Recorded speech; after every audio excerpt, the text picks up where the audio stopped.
Hi అండి, అందరికీ నమస్తే. మా ఇంట్లో ఆవకాయ పచ్చడి పట్టడానికి అయితే కాయలు తీసుకొచ్చారండి. ఫ్రెండ్స్, మీరంతా కూడా ఆవకాయ పచ్చడి పట్టేసుకున్నారా?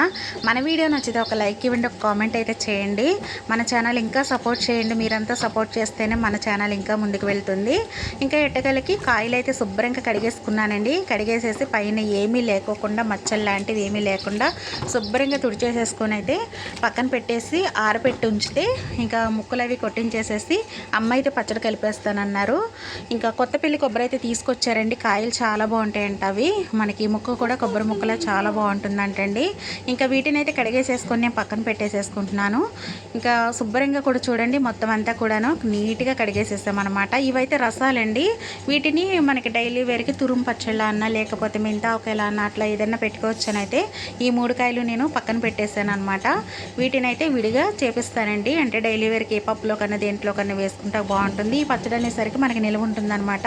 ఇదైతే కొంచెం తొందరగా వాడేసుకోవాలండి, నిలవేం పెట్టుకోవసరం లేదు. ఇంకా నేనైతే పప్పు గ్రైండర్లో వేసేసుకున్నాను. ఆల్రెడీ దోసపిండి అయితే అయిపోయిందండి. ఇంకా ఇడ్లీ పప్పు కూడా మనకి కొంచెం రెడీ అయిందనమాట. ఇంకా ఉన్నది అవ్వాలండి. ఇప్పుడే మాకు మబ్బు వేసేస్తుంది, వర్షం వచ్చేసేలా అయితే ఉండిందనమాట. మొత్తం అంతా కూడా చూడండి, ఆకాశం అంతా కూడా ఫుల్ మబ్బు అయితే వేసింది. ఇంకా నేను ఒక్కసారి వేసిన బట్టలు అయితే తీసేసి ఆరేసేసానండి. మళ్ళీ రెండో ట్రిప్ అయితే వేసాను అనమాట. ఇంకా కరెంటు కూడా డౌటేనండి, ఎట్లా ఉంటుందో తెలియదు. మన ఛానల్ ఫస్ట్ టైం చూసే వాళ్ళ సబ్స్క్రైబ్ చేయండి, లైక్ చేయండి, షేర్ చేయండి, సపోర్ట్ చేయండి. ఇంకా ఫుల్ మబ్బు అయితే ఉండిందండి. చూడండి ఆకాశం ఎంత మబ్బుగా ఉండిందో.